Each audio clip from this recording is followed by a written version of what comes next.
Excellent connection. All right, and we should be. Saying you're live. Let's see. Hey. We good, money? Yeah. So now let me try to figure out how to I'm gonna take the screen share off. Specifically, so you could just, for example, use this in a free account. Some of the things I want to show you is. There we go. Let's say you go ahead. All right, and we should be. You can still go ahead and share. And even. We good, money? Okay, we still live? Huh? I got two screens open. Okay, I stopped the screen share, but we still live though. All right. Yeah, we still live. Cause it's gonna show everything you do on Zoom.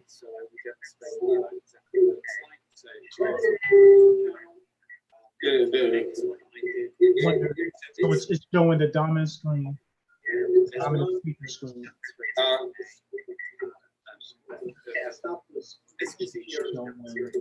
Like when I'm talking, it's showing me. Yeah, we still live.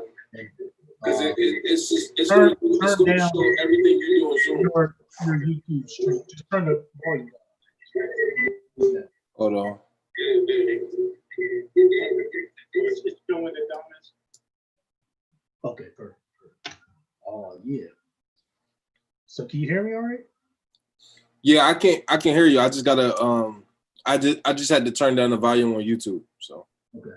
But I can hear you perfectly fine. All right, cool. I'm using these Bluetooth speakers, so sometimes that's a risk.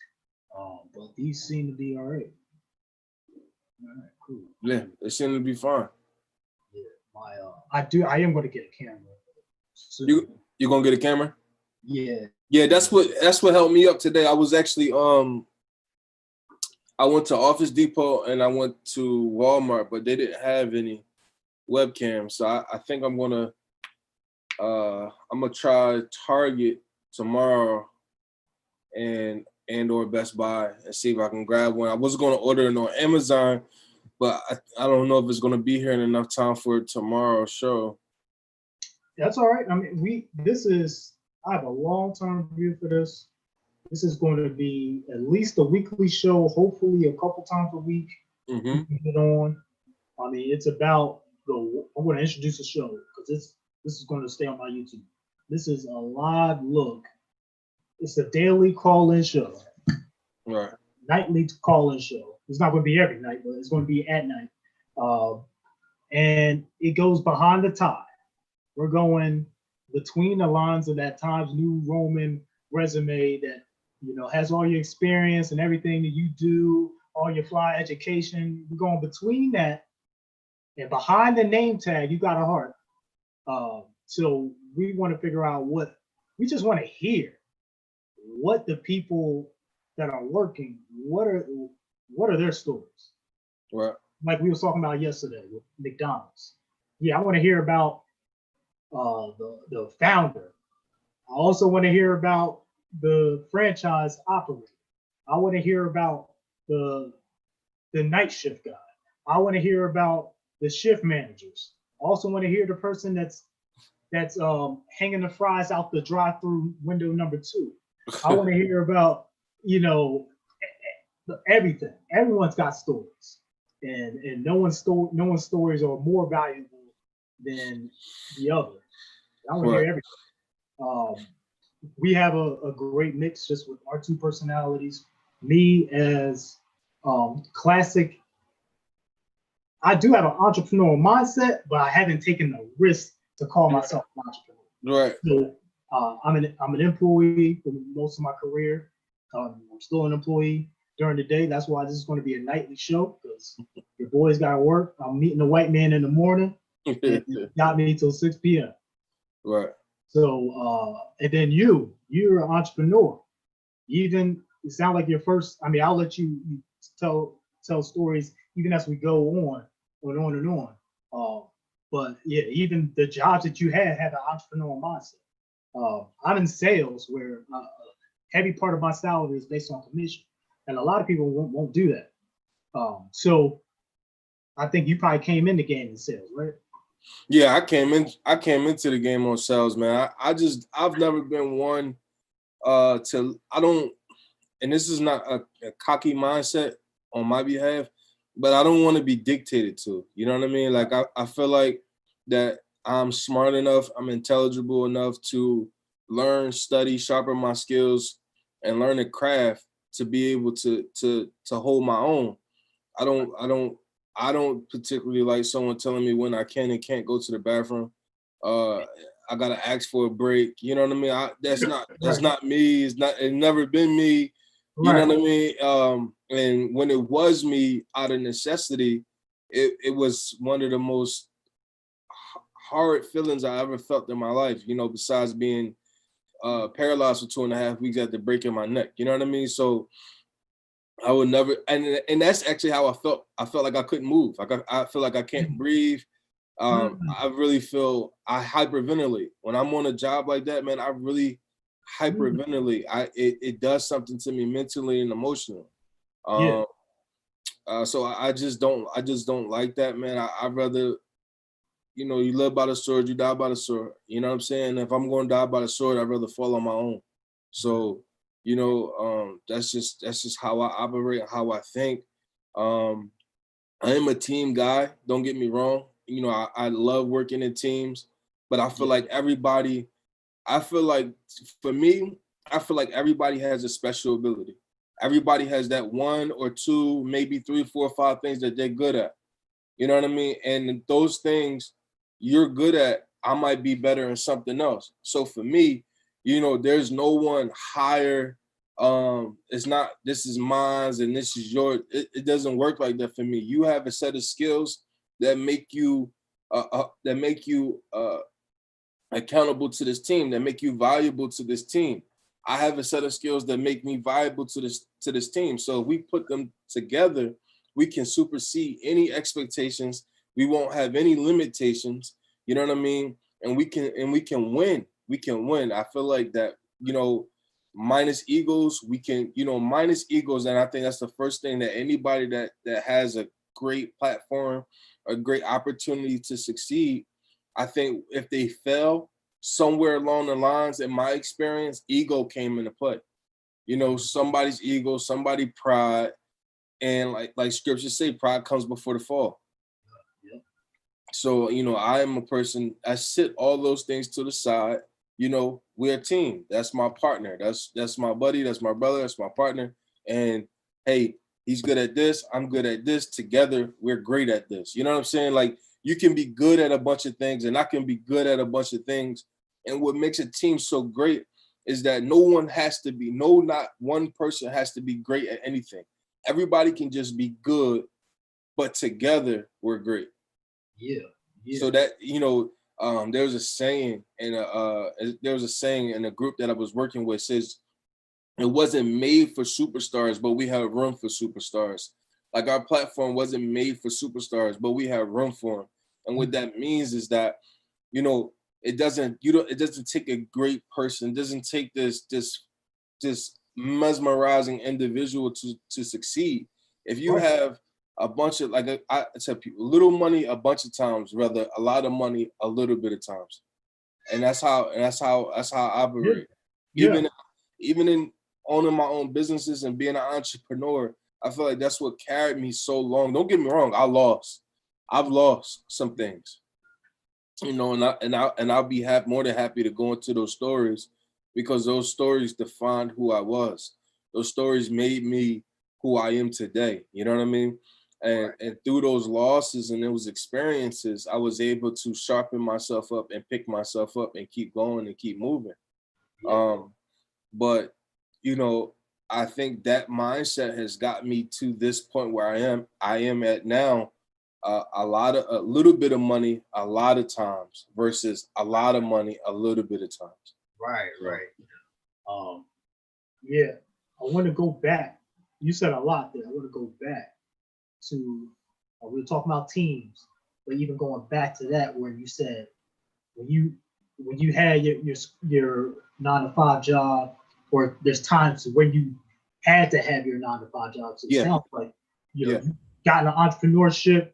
And then a lot of entrepreneurs, they working full time and they working for themselves at the same time. So yeah, it sounds like you had those times. But when you had to work for the man, so to say, does that take you back to the trauma from a massive football injury where you broke your neck, having that feeling confined? Does the trauma from that, did that leak into your professional mindset? I think that's a good question. I never really tied two and two together. But if I'm being honest, and I look back at it in my 2020 vision, because that's hindsight. Hindsight is 2020. If I'm going to look back at it, I have to be honest, and I said yes. I said yes. I think it definitely.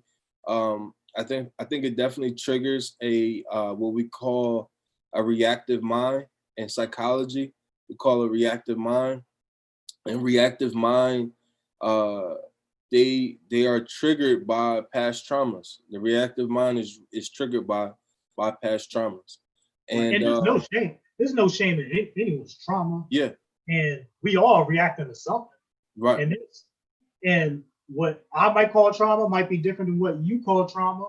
And there might be different things that set you off. But it just seemed like there was a parallel when you said that, I feel like I'm restricted. I can't move when I'm punching a clock. And I'm in inside sales now, so I'm selling over the phone. I am physically restricted, but I mean, obviously, I will get up and use the bathroom whenever I want. I will go hard for an hour, then walk away for a half hour or whatever. But having that structure, that might make, if I was paralyzed for 2 weeks, that might give me a flashback. Yeah, a salesman is real, because it's like, all right, think about it like this too, to even go deeper into that for like 2 seconds. No matter how hard you want to move, no matter how hard you try to move, I couldn't move. You know what I mean? No matter how hard I tried to move a finger, I couldn't move it. I couldn't move a toe. The hardest part was when my mom kissed me on the cheek and I couldn't feel her kiss. You know what I mean? And you know what I mean? When she wiped, I knew I was crying because of the emotions you can feel inside, but I couldn't feel the tears roll down my face. So, to translate that to a 9 to 5, that's just like, for me and the way I operate, that's just like, I come in, and no matter how hard I try to do this job at 120%, I would never break past what they decided to pay me. I will never be able to change I will never be able to better my reality day to day. You know what I mean? Like, if I make just enough to cover my bills, have a little money left over, take the kids to the movies or to the park and buy them ice cream, and I'm comfortable that way. No matter if I go on that job and I try my best, 120%, 150% every day, I cannot change my reality outside of that. Well, Outside of, you know what I mean? Outside of somebody saying, "Hey, I've seen you've been doing this for the past 2 years. Now I want to give you a raise, a $2 raise." You understand what I'm saying? Yeah, That's what I mean by that. Like, yeah, if your hourly rate, again, commission is a little bit different, because it has kind of it gives you a good commission plan it sparks up that entrepreneurial mindset right in the employee. So it gives you a safe box when I say you, I'm actually me as an employee. No, right.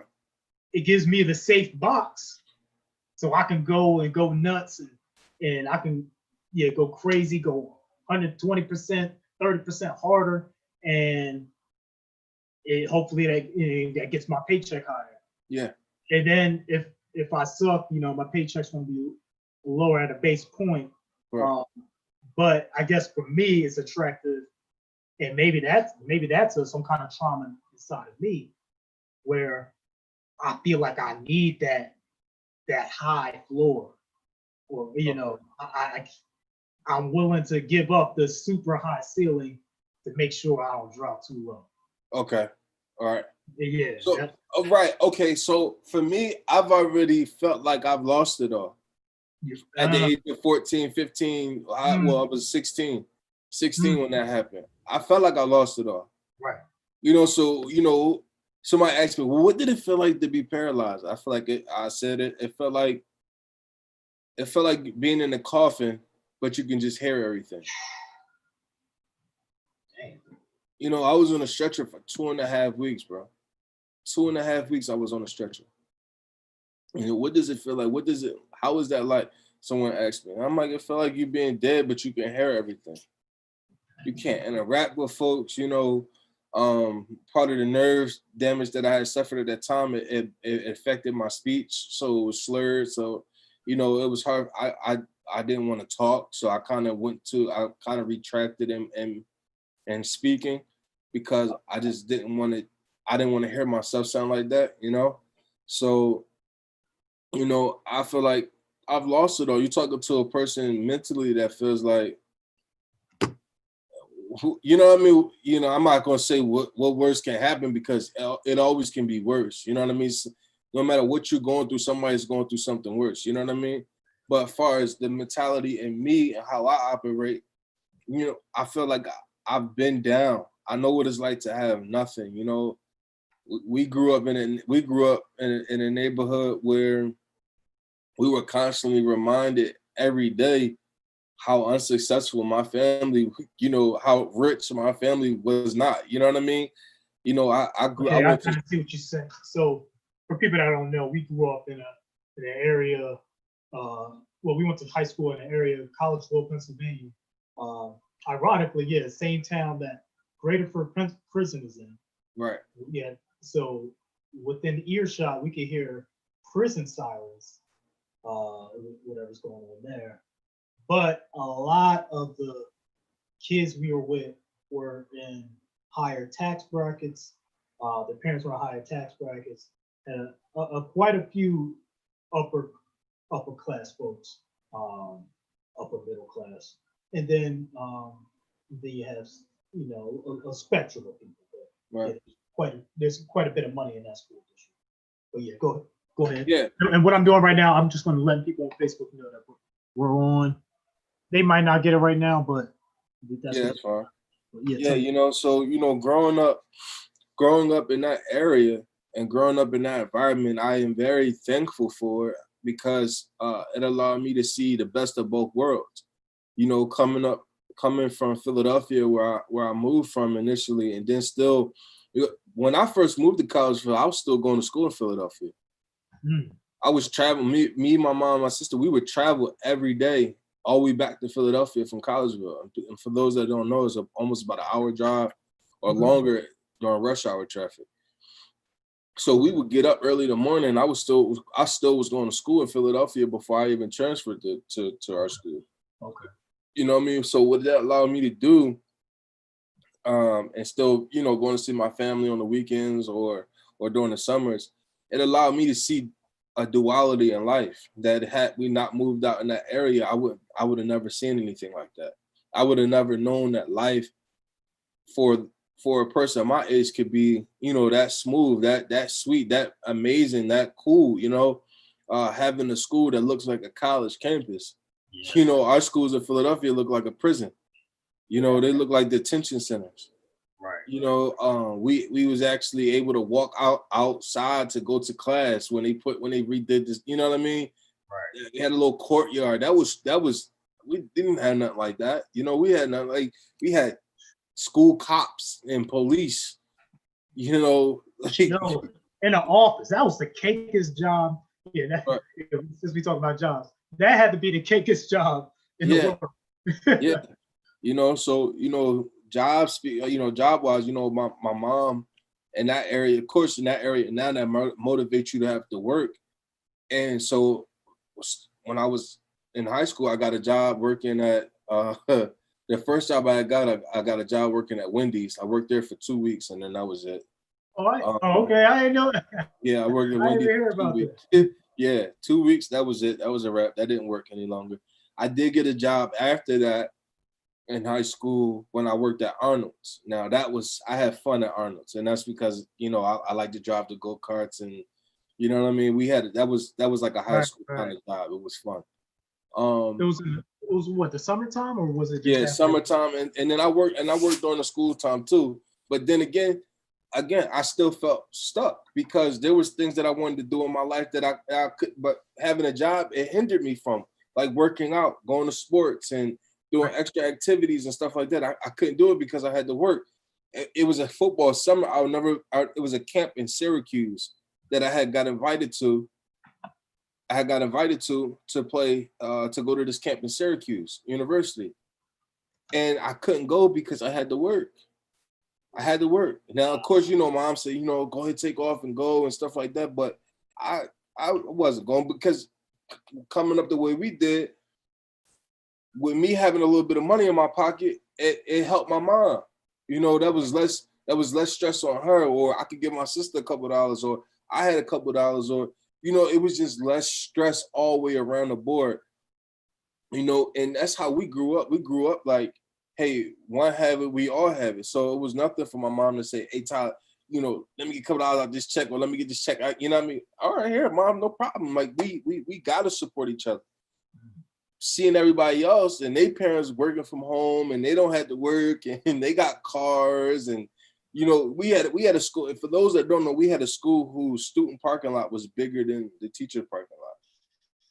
Student parking lot looked good too. It looked.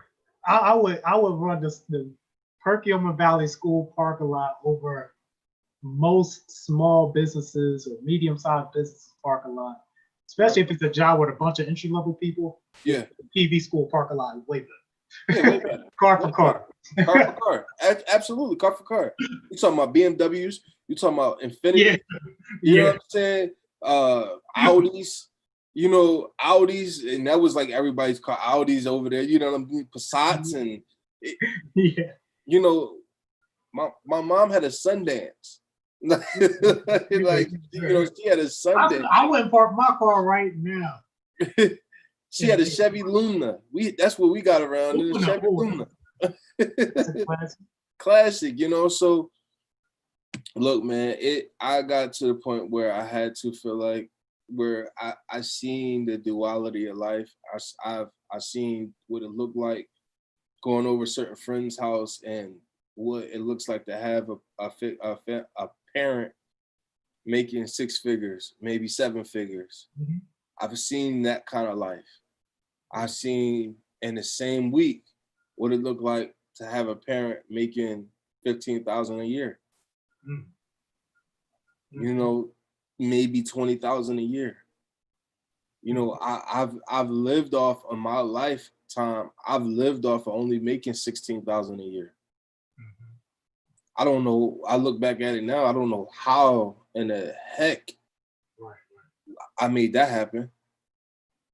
Right. But going back to your bottom, your mind can think of, oh, I remember when I couldn't move. Yeah. So no matter how hard this entrepreneurial endeavor is, it ain't as hard as that. It's not as hard as that. We're gonna figure it out. And if it don't work out, I could do something else. Right. Right. So yeah, that's incredible. And that's great. Yeah, you gotta have a mentality in the entrepreneurial spirit, in the entrepreneurial world, to be successful.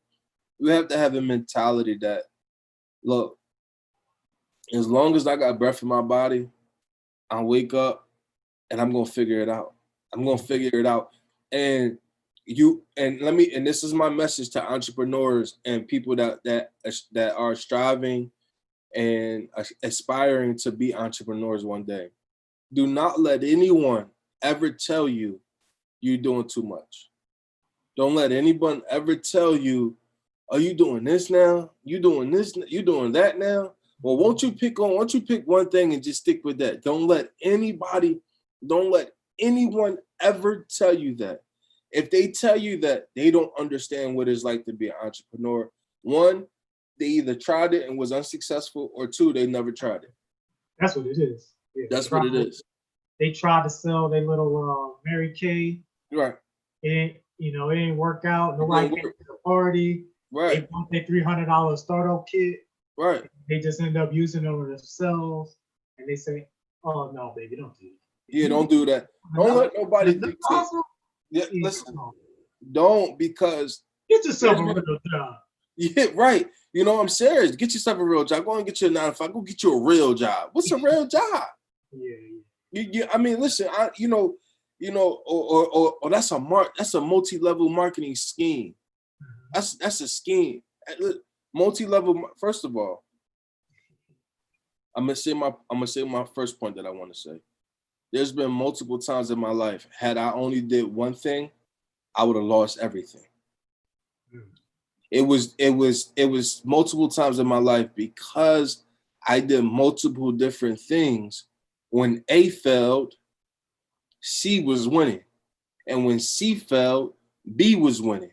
And when B and C failed, and I was like, oh my God, I'm about to lose everything, A start winning. Yeah. You know what I mean? So it kept me until B and C. And then those really good moments is A, B, and C all winning. Those are the high moments. You know what I mean? Those are the moments we all live for, you know, as an entrepreneur, but it don't happen like that every time.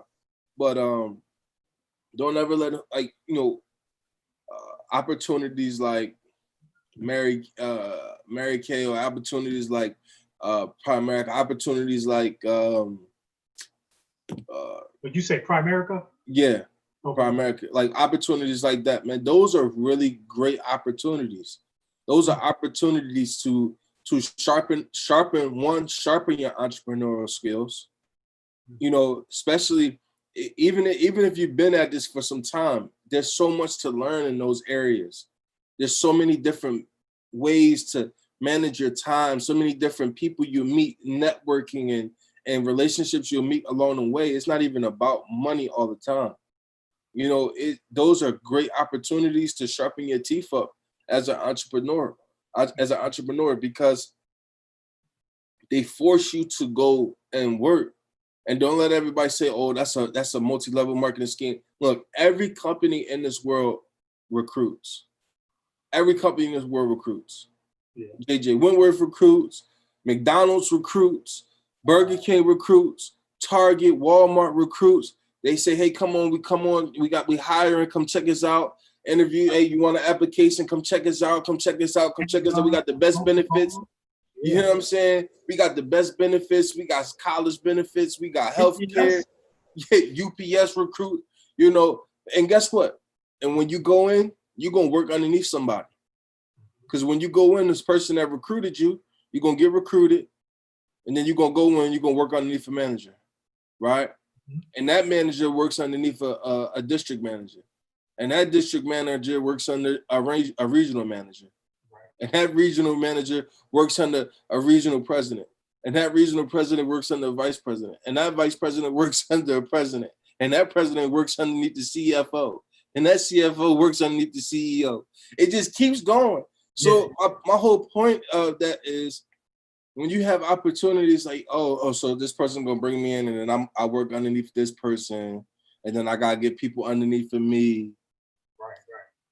Stop killing it. Because you're going to do that anyway. Even if you got a 9-to-5 job, that's still your reality. Yeah. A lot of people are afraid of selling. So, especially selling to people that they know, they feel like, oh, this is my personal contact list. This is my personal friends. You know, I feel like if I badger them, they don't like it. They don't like me. And then I got to get new friends. Then I got to get new friends. So I think that's what, I mean, part of that has held me back from jumping into that.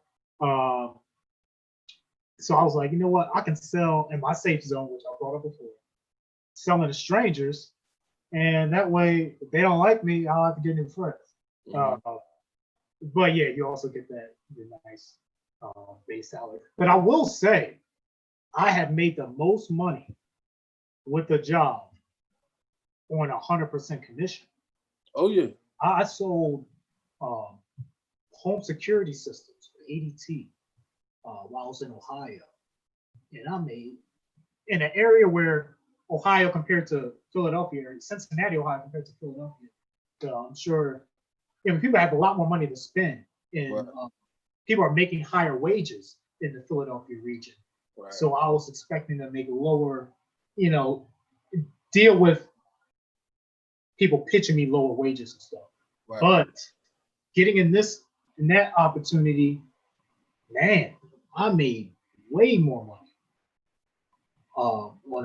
on a commission-based job where they gave me leads. The marketing team gave me 2 accounts to go to a day. So the person already called someone on the phone. They're already expecting some kind of alarm system, probably a super base package. And then I go there and I halfway through installing it, I upsell them to like a giant package. Mm-hmm. End up spending thousands of dollars, way more than they thought they were going to spend. Right. And they feel safer. And that's a great job, and I would consider doing it again. I would, man.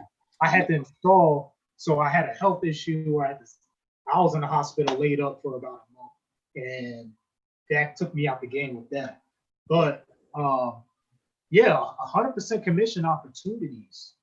If you have skills, or you're with a company who will invest in you and giving you those skills, it could be a very lucrative opportunity. But it takes a lot of guts. Yeah. And it takes a lot of self-confidence. And I get my confidence, real confidence, from skills. Someone can rah-rah me to death. Please, anyone, do not send me YouTube motivational videos. I don't need any motivation. I don't need motivation. My motivation comes from God, comes from myself. It's all internal. My family. I don't need any more motivation. But skills, confidence in my skills, that's what gives me the motivation to go out there, because I'm like, okay, now it's a number. If I know if I can close 1 out of every 50 leads, then it's just math from there. Right. So I think even the sales is pretty close to, I don't think there's a huge gap in the career salesperson and the entrepreneur. The big gap is risk, but I think there's a whole other mindset that I definitely want to tap into.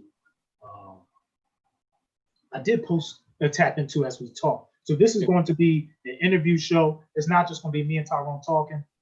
It's really, we're going to be doing a lot of the listening. We have a great show tomorrow. Yeah, we're gonna have a great show tomorrow. Gonna have some really good guests on tomorrow from all different walks of life. And again, this show is to tap into the work life, man. From working on a regular job to working on an entrepreneur job to working on a multi-level marketing job to working on any kind of job you can imagine, man. And also what I want to do is I want to strive every time we have this show. I want to strive to be able to give you guys some different opportunities that may be successful for you. Some things that I've done some research on, or I have personal experience on, and where I can say, hey, look, you guys might want to try this out, check this out, especially for your entrepreneurs or those that's thinking about doing it. Even if it's just an extra, source of income, I want to have a couple things for you guys every show to be able to help you add some tools to your toolbox. That's what this show is about, is building your toolbox and building your toolbox and sources of income, building your toolbox and your temperament and dealing with your job on a day-to-day basis. Knowing that you're not the only one going through issues or going through, whatever it is that you're going through on your job. Absolutely. Yeah, you said it right there. You're not the only one. And I want to hear all the stories. We're going to have some sisters calling in tomorrow that are going to let it off their chest. Yep. Tomorrow's episode is going to be, how fake do you have to be at your job? Right. And we got business owners calling in, and we got some people who are career employees, um, low and high up on the ladder. All right. And they're going to have some dynamite stories to share. And we're going to laugh. We might cry, and that's all right. That's And all right. It's going to be great. I am excited. And yeah, I had one of my guests. I'm really hoping she gets on. She seems like she's 100% in, but she thanked us. She said, "Thank you guys for this platform." So I'm really expecting her to really come through and just let us know, let the world know as a Black woman what it's like in corporate America. Just a little glimpse. It's gonna be beautiful. Yeah, man, it's gonna be beautiful, man. It's just gonna be amazing. And we have so much stuff that we want to do on this channel.